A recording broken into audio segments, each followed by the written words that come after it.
Perkenalkan, nama saya Mary Christina dengan NIM C1955201063. Di sini saya akan menjelaskan tentang media komunikasi data.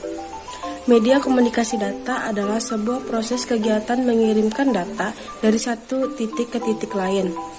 Jaringan adalah sistem komunikasi yang dirancangkan untuk menyampaikan informasi dari satu titik asal ke titik tujuan.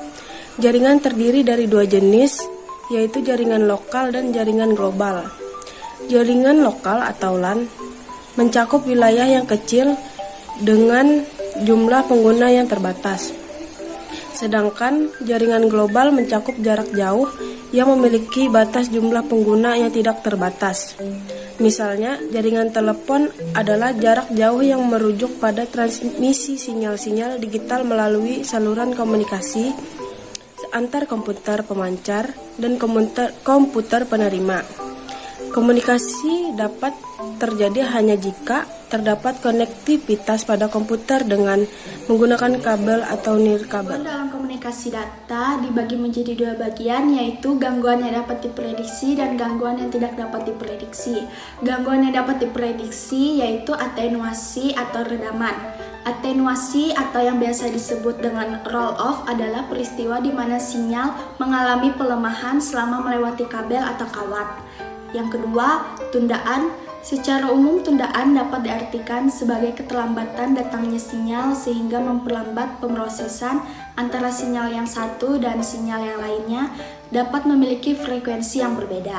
Selanjutnya, gangguan yang tidak dapat diprediksi. Yang pertama, daerah panas atau thermal noise. Daerah panas merupakan salah satu jenis noise yang tergolong dalam internal noise, yaitu gangguan elektris yang dihasilkan alat atau sirkuit dalam sistem komunikasi data. Daerah panas sendiri merupakan perpindahan elektron yang cepat dan acak dalam konduktor yang diakibatkan oleh digitasi thermal. Yang kedua, daerah intermodulasi atau intermodulasi noise.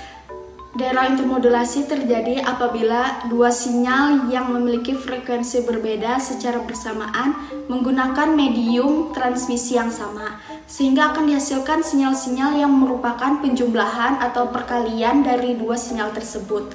Yang ketiga, bicara silang atau crosstalk. Crosstalk umumnya disebabkan oleh kopel elektrik antara kabel-kabel yang diletakkan berdekatan. Misalnya antara twister pair atau kabel koaksial yang dapat membawa multiple sinyal. Ada beberapa hal yang dapat membuat crosstalk semakin jelas, yaitu apabila jarak semakin jauh, sinyal semakin besar, atau karena frekuensi semakin tinggi.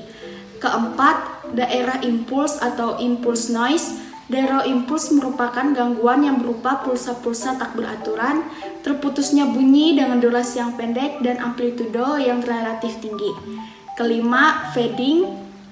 Fading merupakan salah satu gangguan transmisi dalam komunikasi yang dapat dirasakan oleh penerima akibat adanya fluktuasi level daya sinyal. Keenam, gamma atau echo. Gamma merupakan gangguan berupa pemantulan sinyal yang disebabkan oleh impedansi dalam suatu rangkaian listrik. Penekanan pada gamma tidak dapat digunakan dalam transmisi data melalui saluran voice grid. Perkenalkan, nama saya Cindy Adila. Di sini saya akan menjelaskan tentang cara menangani gangguan yang terjadi dalam transmisi data. Yang pertama itu, cara menanggulangi gangguan atenuasi atau redaman adalah memerlukan sebuah alat penguat sinyal, contohnya seperti repeater atau amplifier, yang bisa digunakan untuk memperkuat sinyal pada interval teratur. Cara lainnya untuk menanggulangi permasalahan ini, khususnya pada sinyal analog, adalah teknik voice grid sambungan telepon yang menggunakan kumparan loading yang mengubah sifat garis elektrik. Hasilnya adalah untuk kelancaran keluar efek redaman. Pendekatan lainnya adalah dengan menggunakan amplifier yang memperkuat frekuensi tinggi lebih dari frekuensi rendah.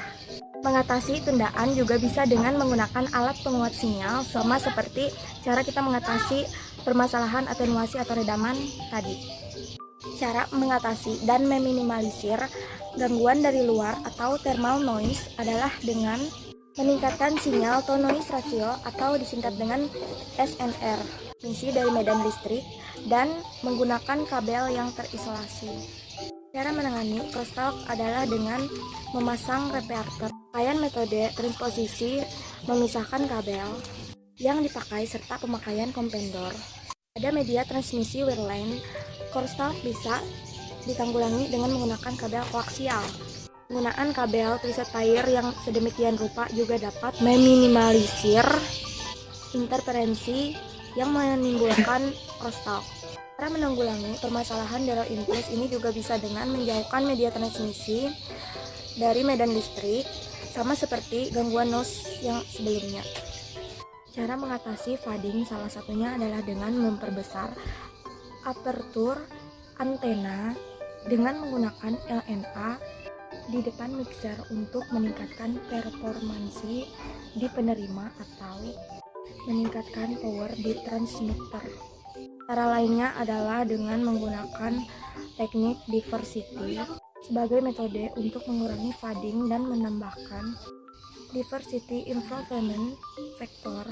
Diversity dapat berupa domain space atau ruang, frekuensi, dan waktu. Metode yang paling umum digunakan pada diversity untuk meminimalisasi efek dari multipad padding adalah frekuensi dan space diversity. Cara mengurangi echo atau gema adalah dengan menjauhkan media transmisi, misalnya seperti mikrofon yang dijauhkan dari speaker ponsel Anda. Lebih baik saat melakukan transmisi data, yaitu menggunakan headset atau earphone. Pilih handphone yang mempunyai pembatalan gema dengan perisai yang baik. Untuk masalah gema driver suara, Anda bisa mengkonfigurasi driver suara Anda sehingga mikrofon menjadi satu-satunya perangkat input perekam. Apakah mempelajari komunikasi data itu penting?